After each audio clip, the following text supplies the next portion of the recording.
Hi everyone, welcome to 12 Steps to More Leads, Customers, and Growth from Pay-Per-Click Marketing. We'll get started here in just another few minutes. We've still got a lot of people jumping on the call, so we'll let them get settled in. Now's a great time if you want to grab a drink of water, finish up that last second email or conversation, or run to the restroom. You've got time to do it, and we'll get started here in just a couple minutes, okay? Thank you.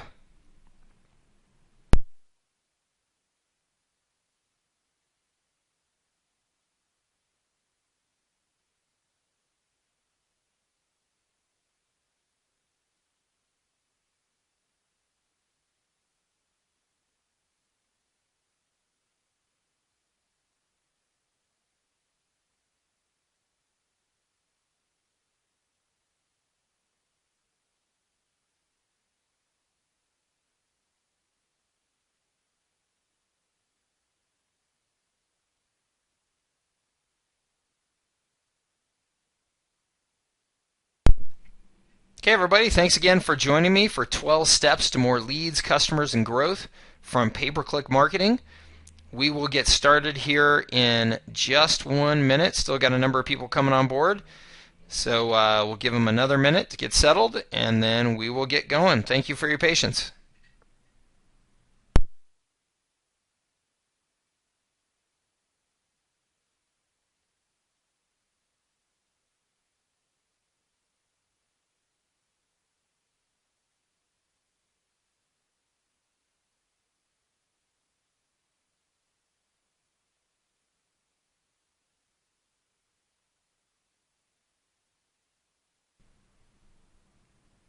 Okay, everybody, thank you again for joining me for 12 Steps to More Leads, Customers, and Growth from Pay-Per-Click Marketing. Let's go ahead and get rolling.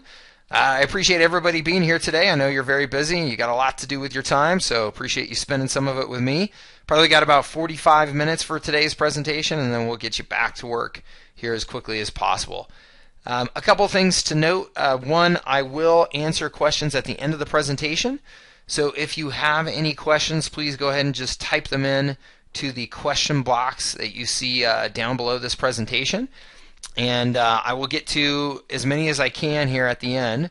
And if I'm unable to answer your question for some reason on the call here, I will follow up with you just in the next 24 or 48 hours and make sure I get that answered for you. The other thing is just to let you know I will be recording this presentation, or I am recording this presentation. So I will send out a replay to you, so no problem if you can't take copious notes, or you need to come back and refer to something, you can, no problem. Finally, if you take your mouse and you hover down on the lower right corner of this presentation around here, you should see a little box kind of pop up. You can click on that box and it will put the presentation into full screen mode. That might make it a little bit easier for you to see. And then you can just hit your escape key anytime you want to come back to regular presentation mode, which will again give you access to the question box there. All right, so let's go ahead and get going. Today's agenda. First, we're going to cover what is pay-per-click. I know a lot of you, pay-per-click is probably new to you, so we'll just do a brief overview there. And then 12 steps to effective use of pay-per-click for your business. And then a handful of must-know tips and strategies on a little bit more advanced side for those of you who maybe are already doing pay-per-click and looking for ways to take it to the next level. All right, so Act 1, what is pay-per-click, or PPC as it is commonly referred to? Pay-per-click is search advertising. Well, what exactly does that mean? Well, there's all kinds of different forms of advertising. Search advertising in particular is advertising on the search engines, targeting people that are searching for specific terms in those search engines. So you can see here Google AdWords, which is by far and away the 800-pound gorilla in the space, and then Yahoo and Bing, who combined a handful of years ago to try and give Google a run for their money, who are in second place, a distant second place, but still a strong contender and actually experiencing some decent growth now. But you are, I'm sure, are very familiar with the Google search engine in particular, although some of you maybe prefer to use Yahoo and Bing for your search engine. But regardless, in either one of the search engines, you have a search box where you type in a phrase, of something that you're looking for, something that you're searching for, and when you do that, you get results in the search engines. And this is a Google search result for something totally random here, New York City Volvo repair. But you can see here that the results come in two columns, left column and the right column here. And if you look closely, and I'm sure that most of you are aware of this, but all of these right column results are ads. And in this case, the top several results on this main column are also ads. So this is search advertising or pay-per-click advertising being done by these businesses targeting the phrase New York City Volvo repair, or maybe New York Volvo repair, or just Volvo repair, depending on what campaign they've created for their business, which we'll talk about some of those details here in a bit. But this is search advertising or pay-per-click advertising. Okay, and really anytime you're searching, typically if you just look towards the top and towards the right, you're going to see advertising being done on a pay-per-click basis within the search engines. Now, this is a multi-billion-dollar industry. This is really what has been the engine of growth and the engine of massive riches for Google. This is what has allowed them to become one of the most influential businesses over the last decade or so. And you can see in 2012, 95% of Google's $50 billion in revenue came from advertising. So this is a massive, massive opportunity now for these search engines to really create a cash gusher in the form of this pay-per-click advertising. And as I mentioned earlier, Yahoo and Bing joined forces and now own about 30% of the market. You can see over here, this industry has become so big and so lucrative and touches so many businesses in so many ways that you have companies like ComScore and other companies that really have created this whole cottage industry just out of studying what's going on in the pay-per-click marketplace and where's the money being spent and how effective is it and all that good stuff. And you can see here, so in terms of search share, Google has in March 2013 67.1% of the market, and then if you combine Microsoft and Yahoo, they're close to 30%, not quite there. But really, really, really big industry, very lucrative industry, and very powerful for these search engines, and also for the businesses and advertisers who know how to take advantage of the pay-per-click advertising. You can see here top industries advertising on Google AdWords. AdWords is the name of Google's pay-per-click advertising program. So top 10 industries, you can see finance, travel, shopping, jobs and education, internet and telecom, computers and electronics, business and industrial, which that's a pretty darn broad category, home and garden, autos and vehicles, beauty and fitness. So just about everything that you can imagine falls into one of those 10 categories. But if it's not on that list, I can assure you that no matter what industry it is, people are still doing pay-per-click advertising, even if it's not in the top 10 here. There is success being had across every industry when it comes to pay-per-click advertising. So no matter what business you're in, as you sit and listen to this presentation, I can assure you that there are opportunities to successfully take advantage of pay-per-click advertising for your business. Here's just, again, some interesting stats. As I said, it's become a cottage industry to study everything that's happening in the pay-per-click marketplace. There's huge amounts of data out there, and some pretty interesting data.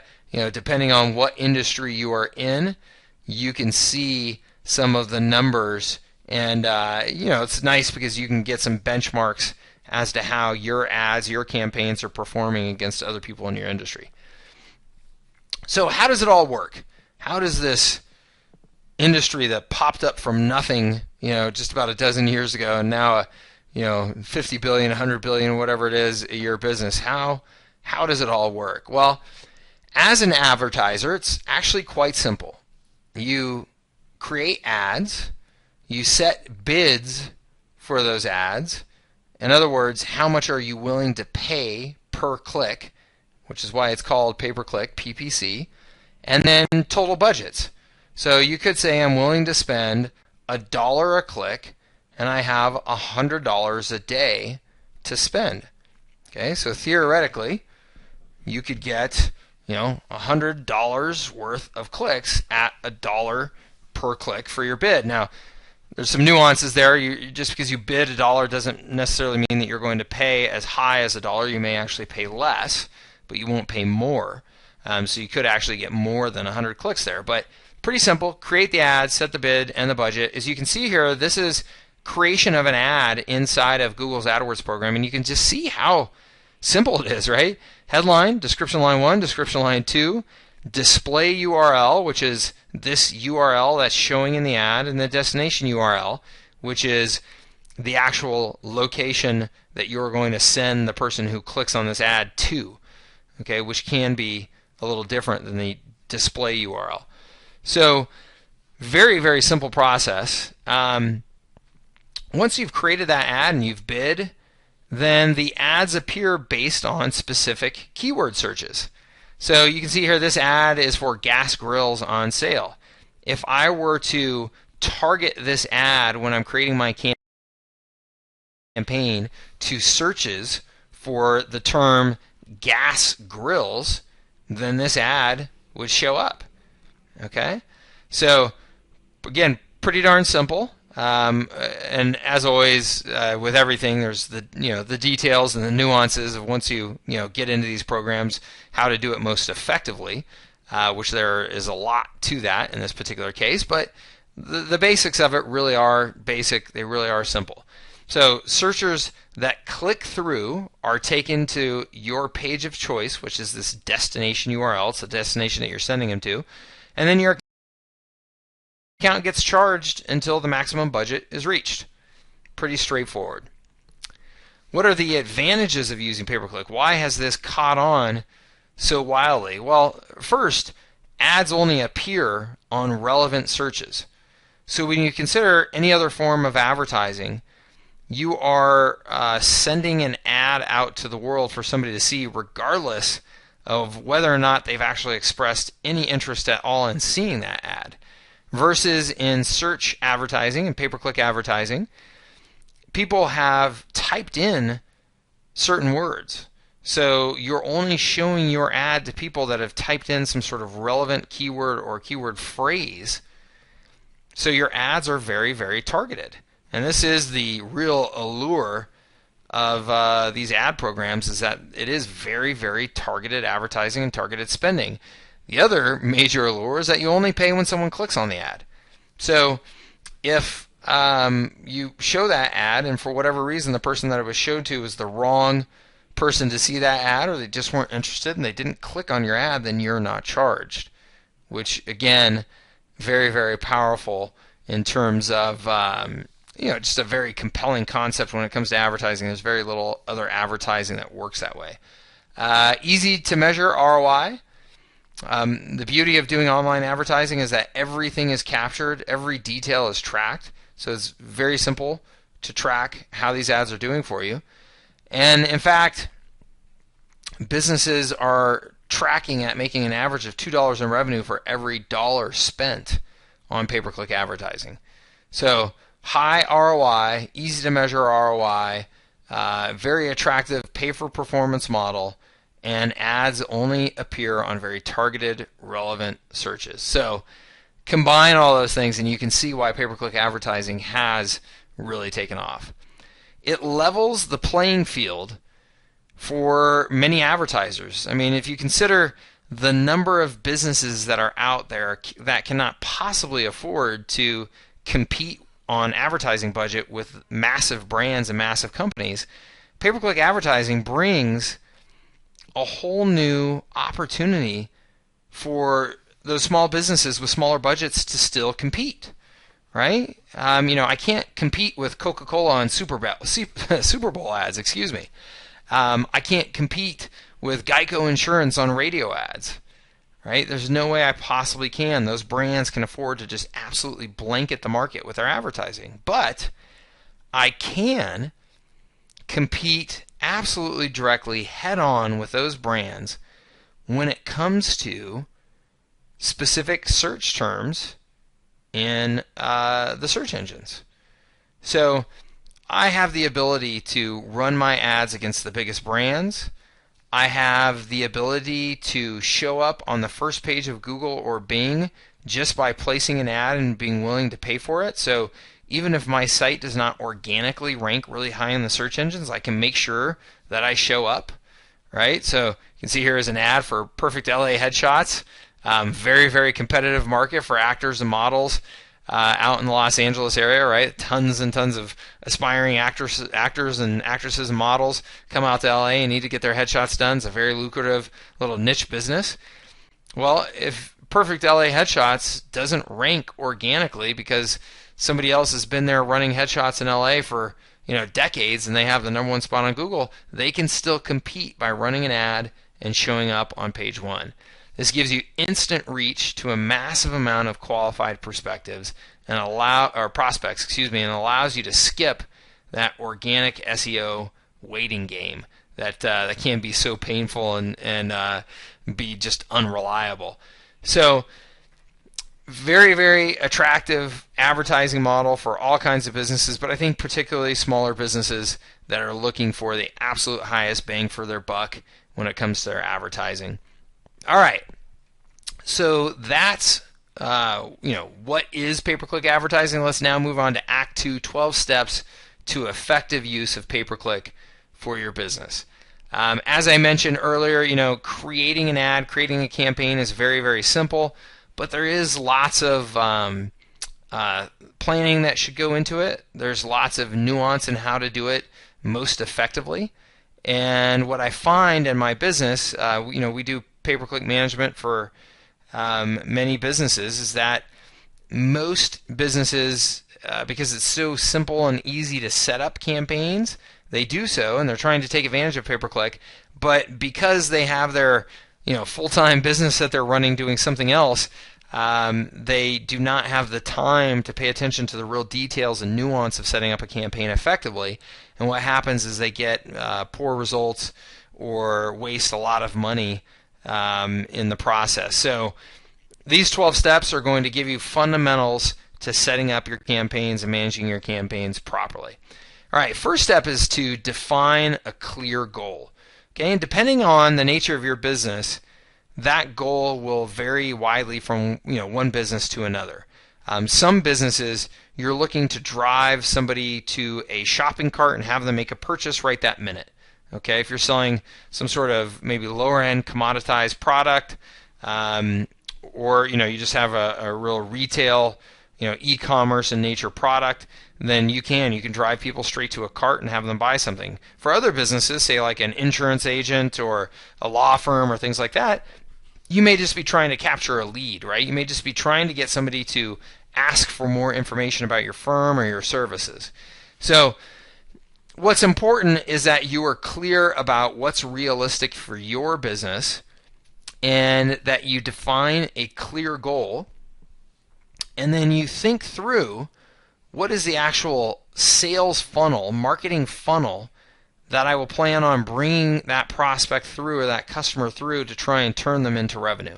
And you can see here, that's what this diagram represents, is a sales funnel laid on its side saying, hey, we got 10,000 total visitors to a site, 6,000 of those visited our shopping area, 1,800 of them actually placed something in the cart, and 54 make an actual purchase. So you're able to visualize and measure every step of the way and then strategically plan for what's the best way to get a prospect through this funnel, and therefore what's the best ad that I should run to make that possible. Okay? So defining a clear goal is absolutely critical, and again, depending on the kind of business that you have, your goal will vary. So a merchant or a producer of a product may be going straight for sales, right, in an e-commerce store. Other types of business may be going for leads and downloads of a white paper or requests for services. A publisher, so somebody who's publishing content online, may just be looking for traffic. And then a brander could just be looking for awareness for their brand, right? So depending on the type of business you have and the goals of your campaign, these things are going to change, and you just need to make sure that you are clear about what it is that you're looking for, because of course your strategy in your campaign and how much you're willing to spend on it and things like that are going to vary. All right, step 2, research your competitors. Okay, you always want to get out there and take a look at what your competitors are doing, who seems to be the strongest, who's out there running campaigns for the most keywords, who's running campaigns as consistently as possible. You know, if you see that a competitor is running ads every single day for a big variety of keywords and they've been doing it for months and months, well, it's a pretty good idea that that competitor is doing pretty well with those ads. So going and studying, what do their ads look like? When you click on that ad, where does it take you? What does their funnel look like? You know, if you opt into a page for a report or a request for services, or you buy a product, how are they then keeping in touch with you? How are they trying to convert you into as lucrative of a customer as possible? This is a fantastic market research vehicle, because all of your competitors' ads are essentially right there in front of you for you to see. Next, you want to do keyword research. Okay, step 3, do keyword research. And keyword research means that you can essentially peer into the guts of the search engines to see what it is that people are searching for, how often they're searching for it, how competitive those keywords are in terms of other advertisers bidding for them, how much those keywords cost to bid on them. It's really, really amazing the amount of information that you can get from the search engines to help you plan your campaigns. But you know, with search advertising, it's all based on the keyword or keyword phrase that somebody is searching for. That's how you base your ad campaign to target, is based on those keywords or keyword phrases. So you want to discover exactly what people are looking for. You want to learn their preferred keywords too. And this is so important, that you realize that the language that you use for your products and services may not be the same language that your prospects use. So you really want to investigate that, especially those of you that are in industries where there's a lot of buzzwords and kind of industry-specific jargon. Your customers may not be aware of that jargon like you are. So they may use a totally different language. So it's important that you don't just assume that your language is the language of the customer. You want to get in there and do that research and find out. And then, again, find out how heavy the competition is for each of those different keywords. And you can see here, this is from inside of Google. And Google changes up their tools for being able to do keyword research all the time. But here's a screenshot that shows you for cars, new cars, used cars, cheap cars. And you can see the estimated average cost per click. So this is how much they estimate it's going to cost you to get a click for these keywords. Advertiser competition, you can see where it's full green bars, and in this case all of them are full green bars. That means it's very, very competitive. You can see the search volume in 1 month. Man, look at the search volume, 101 million searches in 1 month for the term cars. So very, very cool, the data that you can get from the search engines. All right, step 4, choose your destination wisely. Okay, when you are paying for somebody to click on your ad, you want to make sure that when they click, that you are sending them to the right place to get the desired result that you are looking for. And a lot of pay-per-click advertisers make a big mistake in that they send everybody to the exact same page, and it's usually just their home page on their website, and that is a very, very ineffective way to get the most from your advertising budget. So decide where you're going to send the visitors who click through, and you want to make sure that that destination is consistent with the ad message. Okay, you don't want to see, in this case, for SEO management software.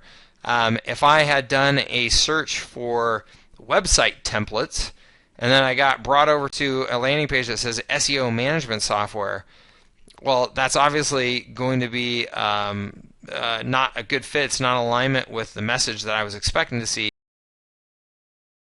And so I'm most likely just going to hit my back button in my browser and go look for one of their competitors. So you want to make sure that the destination is consistent with the ad message, so that when somebody sees a certain message on the ad and they click to it, they see a very, very similar, if not the exact same message on the page that they end up on.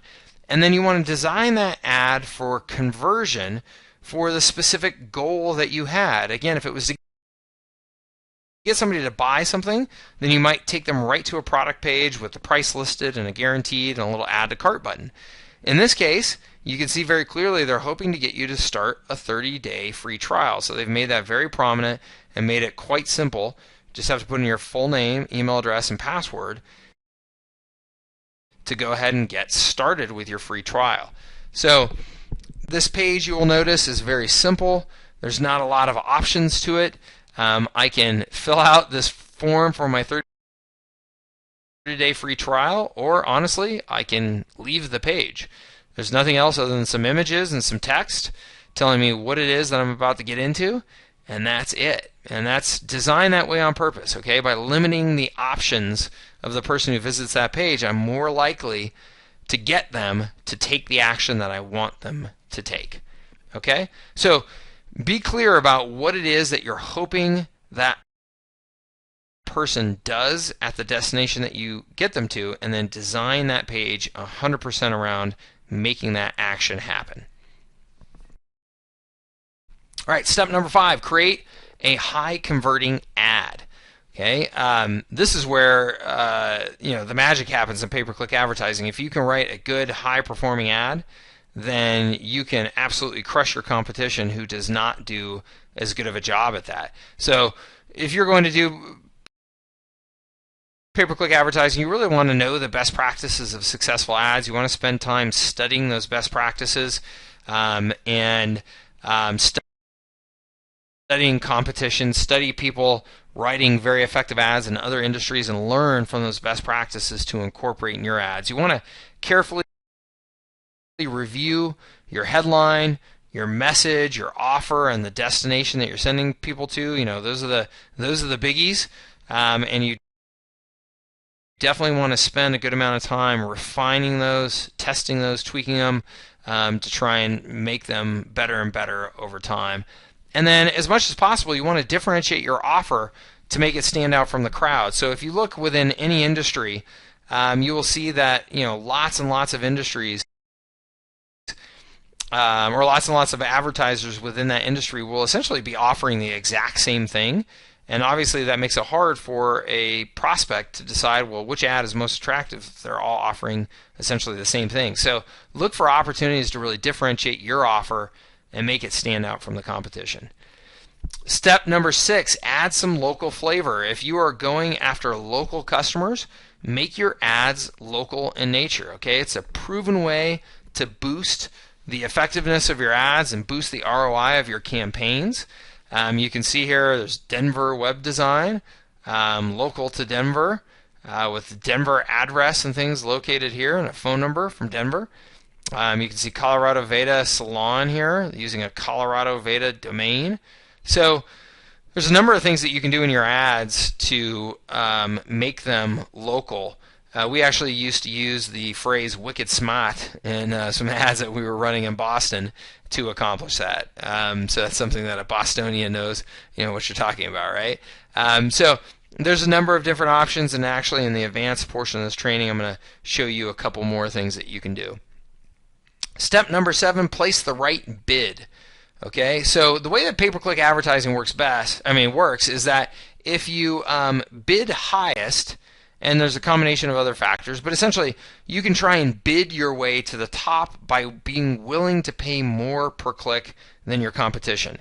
That doesn't guarantee that you're going to get up to the top spot, but that's effectively a big part of how you do get to the top. So the key, though, is that being first may not always be best. The reason for that is that this top spot tends to get a lot of junk clicks.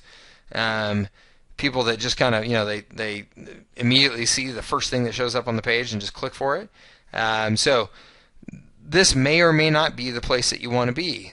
Same with the number 2 spot. It may be much better for you to be over here where you get people who are more thoughtfully taking the time to determine, is that an ad I really want to click on?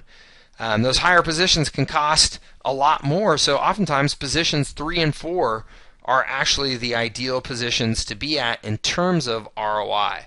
Okay, and it's all about ROI, right? You want to see how it is that you're doing per dollar invested. So place the right bid. That's sometimes something you just have to experiment with over time and see what is going to get the best results for you.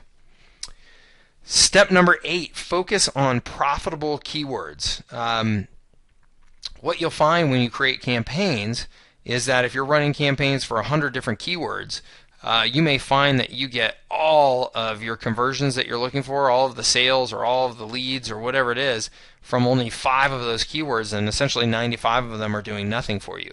A big mistake is that people don't go in and check those keyword performance reports on a regular basis to see what's working for them, because you're essentially wasting a huge percentage of your budget if you have 95 out of 100 keywords that aren't doing anything for you, but you're still spending money on them. So you want to find the winning keyword phrases that get you results, and then you want to focus on those money keywords and spend as much money on those as possible. Focus your spending on the ones that are getting you the results, and then milk them for as long as you possibly can.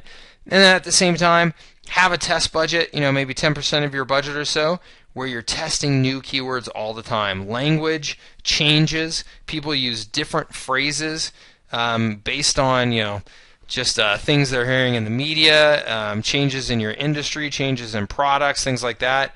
You just want to make sure that you are on a regular basis looking for new keywords and updating your keywords, with a little test budget to try and make sure that you're keeping up with the changes that are happening. Step 9, measure your results. Again, the beauty of online marketing is that everything can be measured.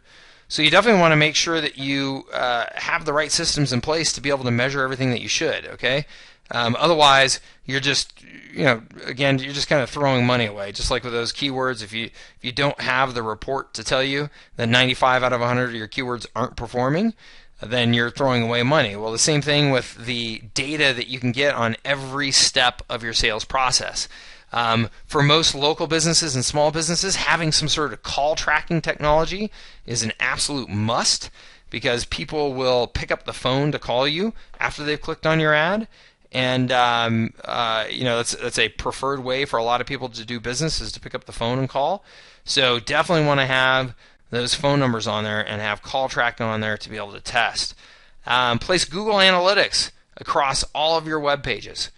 Okay, have Google Analytics, nice free program, very, very powerful program provided by Google that gives you data as to how everything in your sales funnel and in your websites is working, what kind of attention you're getting from people, what kind of behaviors they exhibit when they're on your site, and measure that entire customer journey. So you can see here's a digital dashboard where you can see the unique visitors to a site, and you can see where all they came from, right? You can see the average time on the site, so you can see the behavior of the people on the site, right? What number of pages do they visit? How many times did you get visitors there? What social actions do they take? And then you can see the outcomes, okay? How many of them actually achieve the goal that you were looking for, whether that was calling a number, filling out a form, putting something in an e-commerce shopping cart, whatever it is. You can actually track everything that's going on. You can assign dollar values to it, so you can very clearly see ROI from your specific campaigns that you're running. Again, everything can be tracked online. There's really no excuse not to track all the details that you need to have good information about your campaigns. Step number 10, focus on ROI, not on cost. As I said earlier, it's all about ROI. And the reason why I point this out now and point it out again is that what you'll see is a lot of people who are new to pay-per-click marketing, they'll see an expensive keyword term or a very competitive keyword term, and they'll chicken out. They'll say, no, it's way too expensive, or no, it's way too competitive. I don't want to go and waste my money there. But it's really not about the cost of the keyword. It's about the ROI from the campaign. A more expensive keyword can get much, much, much better conversion than a less expensive keyword, and so the ROI on it can actually be much higher. So you've got to use the data to your advantage. You've got to measure what kind of results you're getting from those keywords, measure the cost per lead, measure your cost per customer, measure the revenue that you're getting from those campaigns, and tie it back to the keywords to see which ones actually have the highest ROI. Step number 11, use remarketing. If you're not familiar with what remarketing is a very cool advertising technology that allows you to essentially follow your target audience around the web. And what I mean by that is if somebody comes and visits your website, you can drop a little cookie in their browser, and that cookie will then tell the browser essentially to display your ads as that person is surfing around in other places on the internet. So after they've left your site, say they go to, I don't know, CNN.com, and while they're on CNN, they can still see an ad for your brand.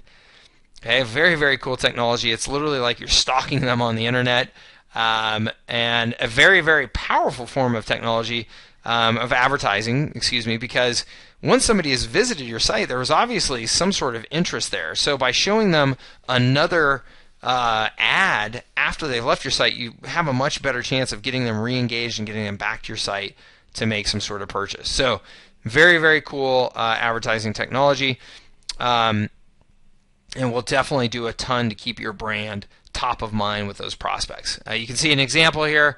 So somebody who obviously visited this Center for Orthopedics, maybe has some sort of knee injury or shoulder injury or something like that, and then this is CNBC, first in business worldwide, and yet here I am seeing my Center for Orthopedics ad based on the site that I visited earlier. So pretty cool example of remarketing there. Step 12, always, always, always split test. What I mean by split testing means that you can run two different ads and change something about those ads so that you are determining, did that change make a difference in the performance of the ad? If you're just running one ad, then you only get data on that one ad. You don't know, well, could I be doing better if I was running an ad with a slight change? So this is when it comes to direct marketing, this is a fundamental of direct marketing that you're split testing all the time. And this allows you to continuously measure, improve, and optimize your ads. So you can see here, these are all ads for 5 Senses Spa and Salon. And you can see that there's a split test going on here. Exact same headline across all three, so they're not testing the headline, but look at the message in the body of the ad. Hair treatments for men and women. And here you can see hair services for men, women, and kids. Down here you can see Experience Peoria's top hair salon. So they're split testing that message that's in the body of the ad to see if one performs better than the other. So you want to test the most important factors first. Typically you start with the headline, start with keywords, right? Start with headlines, then copy and offer, and you just move your way systematically through to test those variables. And you will see in a lot of cases massive differences between the performance of one ad or over another based on what maybe you thought was a pretty insignificant change. However, it wasn't necessarily insignificant to your prospects. So you'll see huge changes, 30, 40, 50, 60, 70% changes. Those are the big gains. I suggest you stop when you see gains of 10% or less. At that point, it's kind of hard to say that you're really making any progress. There are other bigger things that you could be testing. Okay, so that's 12 steps for effective pay-per-click at your business. Really are just kind of the fundamentals of pay-per-click advertising. All right, let's move on to Act 3, some must-know tips and strategies if you want to take your pay-per-click campaigns beyond just those fundamentals and give you the best chance at success. So, first of all, you've got to make sure when you're setting up your campaigns that you're separating your search campaigns and your display campaigns. Now, what do I mean by that? Well, there's search advertising, which is what we've been talking about this entire presentation, okay? And then there's display advertising. Display is a totally different form of advertising. These are the banner ads that you see when you're out on a website, and you see the big banner that kind of goes up and down on the page or across the page, and it's got images and letters, and maybe it's flashing around and somebody's dancing on it and stuff like that, right? That's display advertising.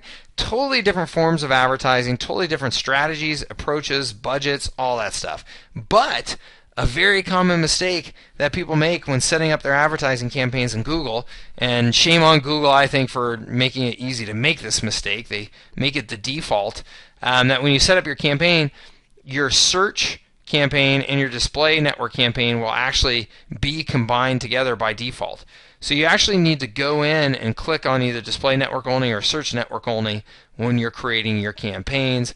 Otherwise, you're having your budget go towards these blended campaigns with where there should be different budgets, different strategies, different tactics to try to make them work. So you really want to separate your search and display campaigns.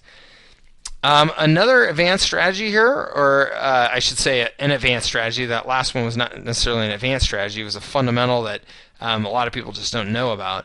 But test dynamic keyword insertion. What is that? It's a big fancy phrase. Dynamic insertion of keywords into an ad. Essentially is a way that you can take the search term that somebody typed in and automatically make it a part of your ad. So you can see all of these ads are from sweetshop.com. What sweetshop.com is a shop that sells pretty much every type of candy, right? So if you search in any of the phrases related to candies, chocolate bars, stinger bars, brown bread, lollipops, they are automatically building an ad where they dynamically insert that search term into their ads. Okay, so in this case, somebody typed in chocolate bars, and they automatically made the title of their ad chocolate bars, the headline. They inserted chocolate bars here, and they inserted chocolate bars here. When the exact same search was for stinger bars, then stinger bars got incorporated. For lollipops, lollipops got incorporated. Okay? So you can dynamically insert those keywords into the ads, making the ads more relevant and essentially allowing you to have unlimited ads, right? Because you can just say, hey, look, no matter what they search for, if it's a candy term, go ahead and dynamically create the ad with that candy term in it. So very, very cool technology, can be applied in a case like this where you're trying to sell any type of candy or category of product to searchers. It can also be used for local advertising in some pretty creative ways. So a number of things that you can do there. Next is use ad extensions. This is one of the most underutilized and also most powerful things that you can do to your ad campaigns to take them to the next level. So ad extensions are essentially information you can add to your ad. Okay, it makes the ad stand out from other ads, and it will dramatically increase the responsiveness of those ads. So let me just show you some examples to make this clear to you. What do I mean by information you can add to your ad? Well, you can see here on this search, this is a search I did for best steak knives, and Amazon came up and Overstock came up. Now, look at what's included in their ad. There's a star rating for the steak knives, and the thing that says 374 reviews for Amazon.com. Over here on our Overstock, you can see here again these reviews and 5,927 seller reviews. So these ads obviously show up much better than the competition's ads who aren't using these reviews, because you've got these colorful stars that now make the ad kind of pop, right? And if you do searches in the search engines now and start paying attention, you'll notice that some ads have additional information that others don't have. And there's a variety of things that you can use. So you can actually put in the stars from ratings. You can put in the Google +1 numbers. So if people are plussing your content or your product or whatever it is using Google's Google Plus social network, then you can see that there. You can put various types of tags and comments and reviews. You can put information about your location. You can put your address and things like that in the ad. You can put a hyperlink in the ad, and you can put your phone number in the ad. So there's a number of things that you can now use in these ad extensions, and they're changing all the time as Google thinks of new things to roll out. So take advantage of those ad extensions. They can make your ad stand out dramatically versus the competitors' ads. And then last but not least here, get off of Google. Okay, even in my presentation here, you can see 90% of the content mentioned Google, just because they are the gorilla in the marketplace, right? And of course, if you're doing search advertising, you should probably be on Google. However, most people just focus on Google 100% and leave out some other really interesting opportunities. I mean, as we said, Bing and Yahoo have about 30% of the marketplace now, and 7 Search is a network that maybe some of you have never heard of, but they actually have some pretty decent search volume, and so you can make, you can do search campaigns, pay-per-click campaigns there as well. So look for your other opportunities. You can get campaigns that definitely get cheaper clicks, better results than you do on Google, just because Google is that 800-pound gorilla. They do control the market to a large extent and control pricing, and it is much more competitive. So consider getting off of Google and running your campaigns in other places. All right, on that note, I want to say thanks. Let's see here. We're just over 40 minutes. I want to say thank you. I appreciate your time, appreciate you joining us. And as I said, I want to keep this to about 45 minutes and let you get on your way. Before I let you get back to work, I do just want to say this is what we do for a living. We help companies run pay-per-click campaigns, and we help them set those up. We help them optimize them and run them on an ongoing basis. We'll take over the complete management of those campaigns in many cases for our clients. And in almost all cases, we can do that in a way that you actually see a positive ROI on the money spent with us within the first 30 days of working with us. So our fee is usually paid for almost immediately in the results that we get in either improved ad performance or decreased budget in your campaign. So if you are running pay-per-click campaigns today, or you are considering running pay-per-click campaigns, we would love to have the opportunity to talk to you to demonstrate how our services can be a positive ROI for your business almost right out of the gate. So no hard sales pitch here, but you can see all around this presentation, we've got our contact information. We'd love to hear from you. And again, it won't be a high-pressure sales pitch. If we look at your campaigns and we believe that we can get a positive ROI for our fee within the first 30 days, we're going to let you know, and we're going to put together a plan to do so. Okay? And if not, we'll also let you know that we don't think that we can help. Okay? So if you are running campaigns or considering running campaigns, we'd love to be in touch with you. Let's see here. Let me just grab a drink of water and then check these questions here and see if I can answer a handful of questions for you.